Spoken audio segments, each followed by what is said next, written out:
नमस्कार विद्यार्थी मित्रांनो, मी मयूर डांगरे आपले या यूट्यूब चॅनलवर स्वागत करत आहे. आज आपण क्लास 7चा प्रॅक्टिस सेट 45 पाहणार आहोत. त्यामधील पहिला क्वेश्चन आहे, find the area of the square having side 12.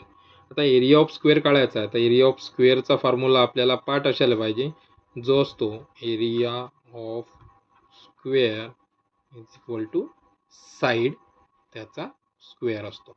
मग आपल्याला साइड दिलेली आहे, त्यांनी जी दिलेली आहे 12 सेंटीमीटर, आणि 12चा जर स्क्वेअर केला तर तो होतो 144. म्हणजे the area of the square तो किती राहणार आहे, इज 144 सेंटीमीटर स्क्वेअर. अशा प्रकारे हा छोटा एक्झाम्पल आहे. त्याच सारखं सेम दिलेलं आहे आपल्याला. The length of the rectangle is 15 centimetre and breadth is 5 centimetre. Find its area. आपल्याला एक रेक्टँगल दिलेला आहे आणि या रेक्टँगलचं लेंथ आणि ब्रेथ दिलेली आहे आणि त्याचा एरिया काढायचा आहे. तर लेंथ रेक्टँगलचा एरिया काढण्याचा फॉर्म्युला आपल्याला पाठ पाहिजे, तो असतो the area of rectangle is equal to length into breadth. Length दिलेली आहे आपल्याला 15 सेंटीमीटर आणि ब्रेथ दिलेली आहे 5 सेंटीमीटर. 15 इंटू 5 जर केले तर ते होतील 75 सेंटीमीटर. म्हणून आपण लिहूया the area of rectangle is 75 centimetre square. त्यासारखा आपल्याला तिसरा प्रश्न त्यांनी दिलेला आहे, the area of rectangle is. Area दिलेला आपल्याला, एरिया ऑफ रेक्टँगल दिलेला आहे 102 सेंटीमीटर आणि आपल्याला त्यासोबत लेंथ दिलेली आहे 17 centimetre. What it is parameter. आपल्याला पॅरामीटर काढायचं आहे त्या रेक्टँगलचा. तर विद्यार्थी मित्रांनो, परत आपण मागच्यासारखाच फॉर्म्युला यूज करूया. जसं वर बघितलं आहे आपण, तिथं एरिया ऑफ रेक्टँगलचा formula, the area of rectangle त्याचा फॉर्म्युला असतो लेंथ इंटू ब्रेथ.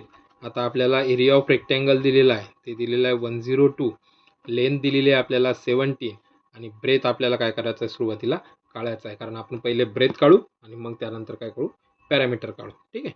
तर 102 divide by 17 is equal to काय होणार आहे, ब्रेथ होणार आहे आपली.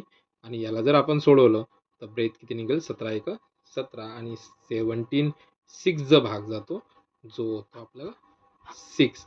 म्हणजे ब्रेथ आपल्याला किती मिळाली आहे, 6 मिळालेली. ठीक आहे. मग आता आपण काय करूया, पॅरामीटर काढूया. तर पॅरामीटर ऑफ रेक्टँगल याचा फॉर्म्युला 2 इंटू एल प्लस बी. 2 जसाच्या तसा, लेंथ आपल्याला दिली होती 17, ब्रेथ आपण आत्ताच काढलेली आहे जी आहे 6.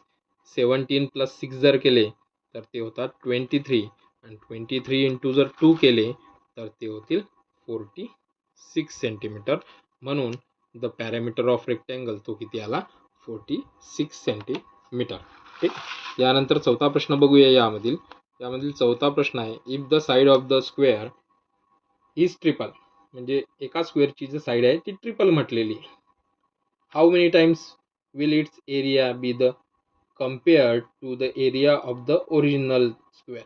म्हणजे त्यांनी म्हटलेलं आहे की जो ओरिजिनल स्क्वेअर एक चौकोन आहे ओरिजिनलवाला, त्याच्यात ते किती पट असेल, असं त्यांनी आपल्याला कम्पेअर करा म्हणते. त्याची तुलना करून सांगा की the area of the new square हा the area of the original स्क्वेअरच्या किती टाइम्स असेल किंवा पट असेल. ठीक आहे. तर आपण सर्वात पहिले मागच्या प्रॉब्लेम सारखं लिहूया. लेट आपल्याला साइड नाही माहीत आहे स्क्वेअरची किती आहे, म्हणून आपण काहीतरी कन्सिडर करूया. लेट द साइड ऑफ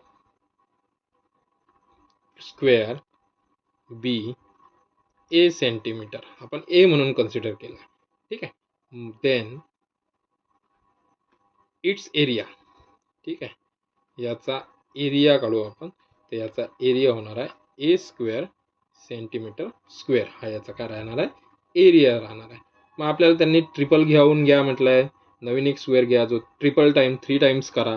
तर आपण तो पण करून घेऊया. नाव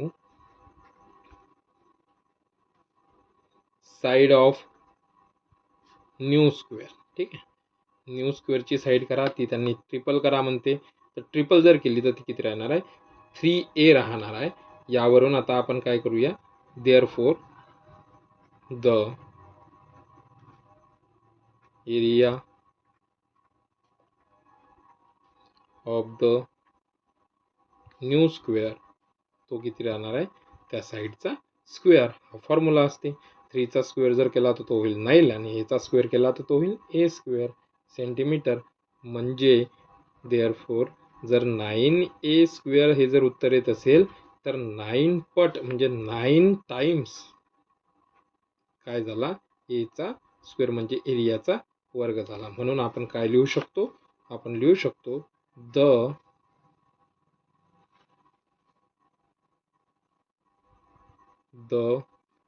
area of the new square is 9 times the area of the original square. अशा प्रकारे विद्यार्थी मित्रांनो हे प्रॅक्टिस साठी ते संपलाय. व्हिडिओ आवडला असेल नक्कीच लाईक करा, शेअर करा, फॉलो करा.